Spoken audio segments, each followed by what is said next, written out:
the service sector has consistently accounted for more than 80%, which is 85.5% SMEs. Okay, in the SME sector is the service sector, and then this percentage. Okay, for each sector. Okay, service sector 95.5%, followed by construction 7.5%, manufacturing 5.1%, agriculture 1.7%, and 0.3% for mining foreign. Okay, so from this chart, we can see that service sector contribute the highest percentage for SME in Malaysia.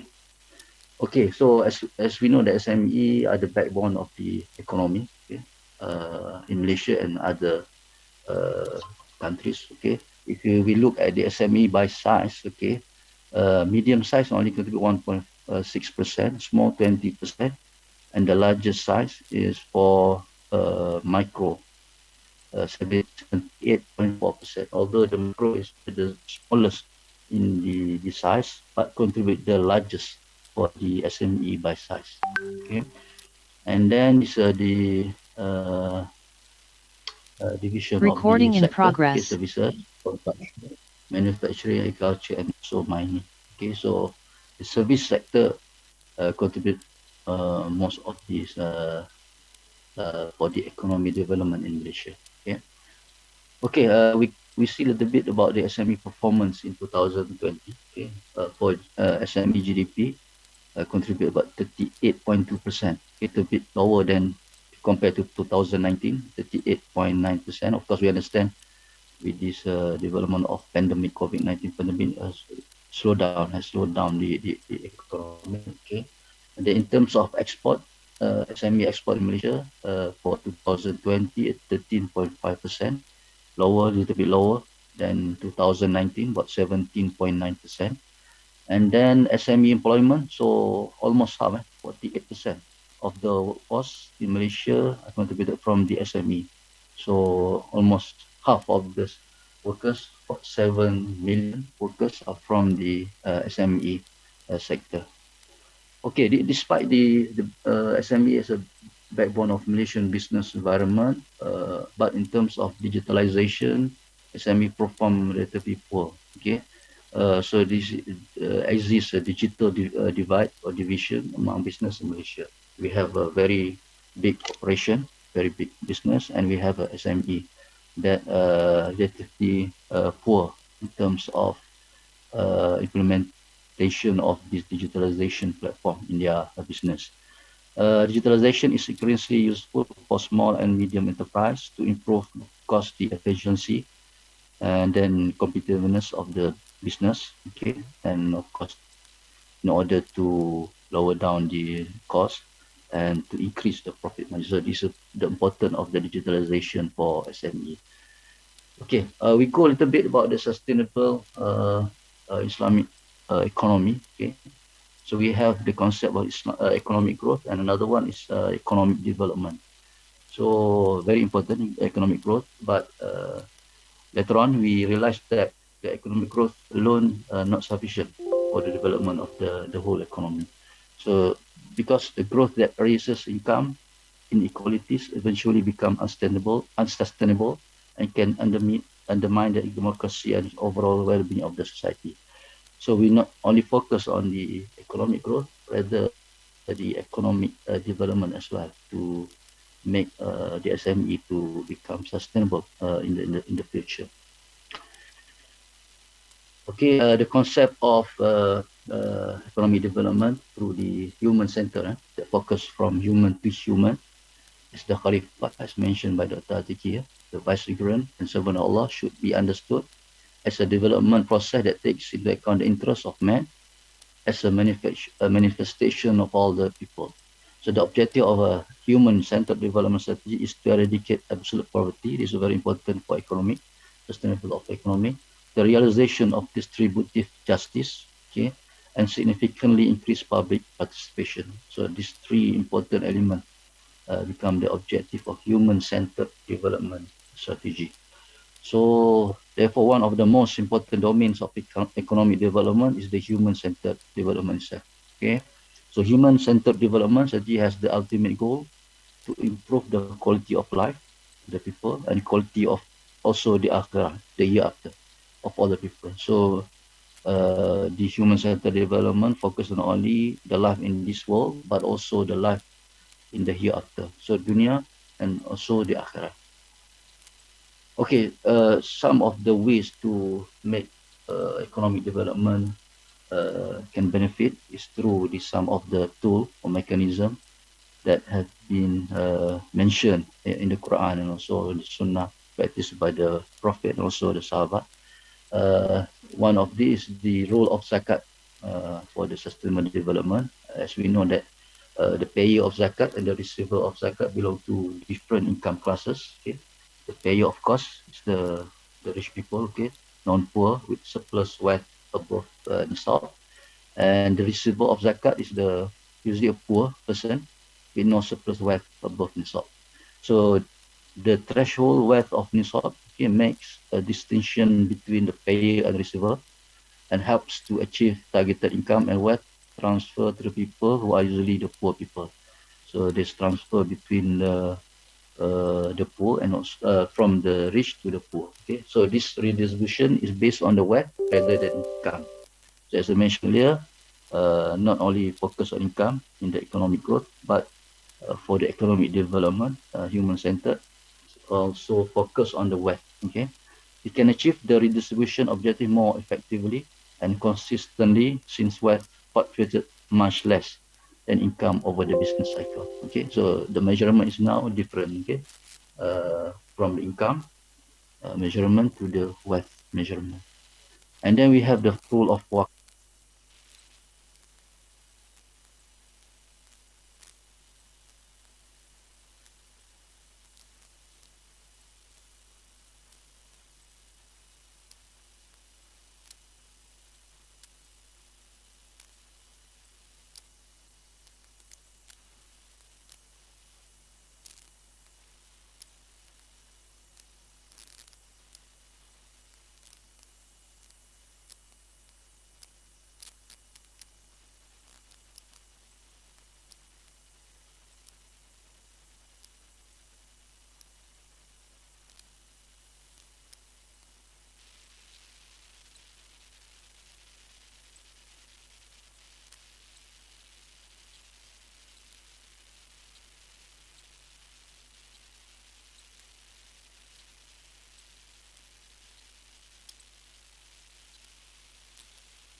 Be needed in areas such as water project, okay, power project, and transportation project. So the development of infrastructure is very important, okay, to develop.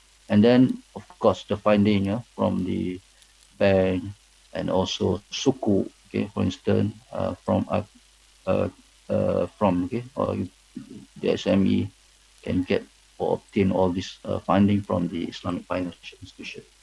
There is much potential for Islamic finance to promote sustainable economic development through such approach as widening access to finance, okay, including microfinance, and also for SME, okay, financial infrastructure project, and expand the reach of takaful. Okay. Okay, we go for the digital transformation for SMEs. Okay, for large firm, the rationale behind digitalization is very clear. Okay, digitalization improve efficiency, competitiveness, and economy of scale. Okay, firm can use complex technology such as the automation of production process and data-driven quality control process to reduce costs and increase profit margin. Digitalization is perceived as complex, costly, and unnecessary. Okay, but digitalization does not mean expensive equipment, and total automation is a very good news for SME because they do not need expensive cost equipment to be digitalization. Okay, these are 5 areas of digitalization that benefit firms of all sizes, including SMEs. Okay, we have procurement and inventory, we have accounting and taxes, digital marketing, e-commerce, and also electronic point of sale, e-post. Okay, for procurement and inventory. Okay, digital procurement software, inventory management accounting and system, reduce taxes, costs, okay, digital and streamline marketing, business e-commerce, operation and also electronic as point of they sale, reduce the e-post. Okay, manpower required to manually for check and procurement and update inventory. inventory. Okay, So we don't need digital human procurement and software inventory interface or management employment, but system we reduce can do costs, all the digital streamline marketing, business e-commerce, and operation also electronic as point they of sale, reduce the e-post. manpower Okay, operation through technology. And also for digital accounting software record transaction accurately and instantly without human intervention. Of course, significantly reducing accounting errors. This is very important for SMB. And digital marketing, okay, campaign can reach a wider customer based more efficiently, effectively. Okay, we have the platforms such as Facebook, IG, YouTube, able to promote uh, their business, their product. Okay, and then e-commerce and also e-post. So these are five areas that very important for SME to equip themselves with the digitalization platform and also innovation. Okay, and then we have the study from University Consortium of Malaysia found that the use of digital technologies would significantly improve SME productivity. Okay, the application of advanced digital technologies such as data management solution could increase SME productivity by up to 60%. So 60% productivity increase is very good. Okay, SMEs that use social media experience a 26 increase in productivity, while those that engage in e-commerce saw productivity increase by 27%. Okay, so actually can increase the productivity through the digitalization. Okay, SME digitalized primarily in fundamental technologies and not in more complex digital because of cost. Okay, causing them to lag behind large firm. Okay, although 77% of digitalized business are SMEs, only 25% only of business achieving advanced digitalization are SME. So only 25% because one of the reasons because of the cost to equip themselves with the advanced digital technology. Okay, Malaysian SMEs have increased their use of ICT with over 80% of business using computers and smartphone. Okay, over 70% using the internet and in their business operations since 2018. However, okay, only 46% of SMEs use digital finance and accounting system. That's very important for the operation involved in business and also accounting. Okay, digital adoption by SMEs is most concentrated in computing device and connectivity, more than 85%, and least prevalent in back-end business process such as inventory management, only 40%, and all the other fulfillment software, only 11%. Okay. And few SMEs use advanced digital technologies that could significantly boost their business performance. Only 44% and 54% of SME use cloud computing, very advanced technology, and data analytics respectively. So only half, no, more than half, using the advanced technology for SME. Okay, so now we go to the Malaysia has government has launched the National Entrepreneurship Policy 2030 DKN 2030. Okay, which formulates policy for the development of an inclusive and competitive entrepreneurial community, particularly the SME sector, okay, capable of competing in the global market. Okay, so the goal of DKN 2030 is to increase the number of skilled, viable, and resilient entrepreneurs, as well as to increase the ability of local entrepreneurs, particularly in the SME sector, in line with the standard prosperity concept of the government. So we have this policy, Dasar Keusahawanan Negara 2030. Okay, so this some allocation from the budget 2020 last year to digitalize SME. Government has provided 500 million in budget 2020. So the grant aims to encourage small business to implement electronic point of sale, e-post system, enterprise resource planning, ERP solution, also electronic payroll. So the equivalent allocation of 500 million will be allocated for 5 years, okay, limited to the first 100,000 SME to have applied to upgrade their system. So one way to upgrade their existing system. Okay. Okay, now we go. What is a My Digital? So we have also blueprint. Okay. So My Digital is a national initiative which symbolizes the aspiration of the government to successfully transform Malaysia into a digitally driven, high-income nation and a regional leader in digital economy. So the Malaysia Digital Economy Blueprint spells out the effort and initiative to deliver the aspiration of my digital. So this is the book, if you can see here, the Malaysian Digital Economy Blueprint, trajectory of the digital economy's contribution to Malaysian economy and which the foundation to drive digitalization across Malaysia, including bridging the digital divide. Okay. Okay, so the future Malaysia innovation by My Digital will see the rakyat or the people enjoy improved digital literacy, more high-paying jobs, improve social well-being and environmental sustainability. Sectors including micro, small and medium enterprise, MSME as well. Okay, so this is Kemarin tak kasih some tahu of sini the supaya apa? mission Koordinasi sama yang bawa. for rakyat, for people, business, and also for the government. So if I can pick up some of the point, okay, for people, 500,000 new job opportunities, okay, 100% household with internet access, all students have access to online learning. For business, we have digital economy to contribute 22% to GDP by 2025. 875,000 micro and small medium enterprises to adopt e-commerce, okay, attract 2 unicorn companies, okay, to increase the number of startup to 5,000, 70 billion investment in digitalization, okay, and for government, 100% digital savvy for civil servant by 2035, all ministries and agencies to provide cashless payment method by 2022, and then migration of 80% of public data to hybrid cloud system by 2022, and then 80% of government service online by 2025. So the government actually looking at the digitalization of their operation. Okay. Okay, so we have 4 sectors. Okay, for agriculture, construction, manufacturing services, and then 10 services sector. We have tourism, art, entertainment, and recreation, education, financial and insurance, healthcare. We have ICT, professional services, transportation, logistics, post sales and retail trade, and F&B, okay, food and beverages. Okay, so the innovation and knowledge are driving economic growth and competitiveness of a nation in the era of 4IR.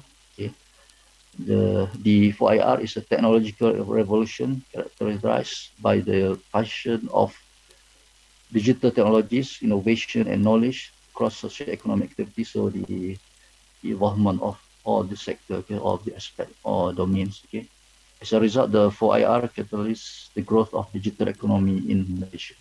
Okay, so the Malaysian Digital Economy Blueprint provides the way forward to fully realize the potential of the digital economy in achieving inclusive, responsible, and sustainable socio-economic development. So for conclusion, okay, so SME actually plays a significant role in economic growth in terms of promoting the entrepreneurship, okay, generating employment, and also reducing poverty. Okay, digitalization engagement is one of the challenges that SME are facing today. SME need to remain competitive and prepare for digitalization and able to respond to the current social challenges in the regulatory, technological, and also economic, optimize the scope of digitalization, and take advantage of the new growth opportunities. Okay, so this is what SME need to do uh, to be able to sustain in the future. SME digitalization is key to their long-term sustainability in an increasing digital economy. But of course, the digital division between firms present tough challenges. Yeah, between big corporation, big business, with the SME and with the micro SME. Okay? Islamic economics can present an alternative in response to the dynamic of the global and national economy, of course, through the economic development, okay, human to human strategy, as I mentioned earlier. Government and policy intervention will play a crucial role in shaping the future of Malaysian digital Islamic economy for SME. So that's all from me. So thank you very much. So back to you, Ibu Maya. Thank you very much. Thank you. Thank you so much, Professor Ridwan, for the very wonderful insightful presentation, and please allow me to pick up some major ideas in your intervention, which is very rich.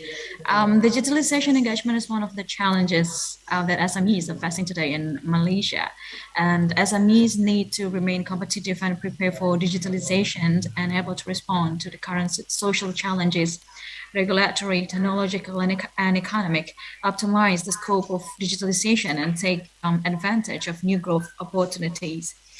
Therefore, the purpose of this review is to determine the readiness of SMEs from the aspects of infrastructure and technology, human capital, information security consent, and also maybe top management commitment and resistance to change before embarking on digitalization itself. However, the readiness to adopt digitalization can still be improved, since this study has merit in the sense that it can factoring SMEs to adopt digitalization and improve the readiness of the SMEs continuously. Thank you so much once again, Professor Ridwan. I'm sure joining us today, and in particular our students from Stesiv Islamic Village who are all learning this Kali. Really appreciate you being here, Professor Muhammad Ridwan. Thank you once again. And so, ladies and gentlemen, now we're moving on to our second speaker, Dr. Muhammad Mahmoubi Ali. Dr. Ali is the head of Economic, Finance, Awqaf, and Zakat Unit CAM Research Fellow at the International Institute of Advanced Islamic Studies, Malaysia. Previously, he was a researcher at the International Sharia Research Academy for Islamic Finance, where many of the published research papers by ISRA Recording in progress. consisted of his work, but he's also a Sharia Advisory Board member of Afin Islamic Bank. Dr. Ali is also Dr. Mahmoubi Ali. So grateful to have you here with us. And Dr. Ali, time is yours. Thank you, Sister Moderator. He's also a Sharia Advisory Board member of Afin Islamic Bank. Dr. Ali is also... maybe the host can... Dr. Mahmoubi, allow me to share the slides. So grateful to have you here with us. And Dr. Ali, time is yours. Assalamualaikum warahmatullahi wabarakatuh. And thank you, very good moderator. He's also a Sharia Advisory Board member of Afin Islamic Bank. Dr. Ali is also... to be here. Maybe the host can... Dr. Mahmoubi, allow me to share the slides. So grateful to have you here with us. And Dr. Ali, time is yours. Assalamualaikum warahmatullahi wabarakatuh. And thank you, very thanks, moderator. He's also a Sharia Advisory Board member of Afin Islamic Bank. Dr. Ali is also... maybe good and caring friend. Dr. Mahmoubi,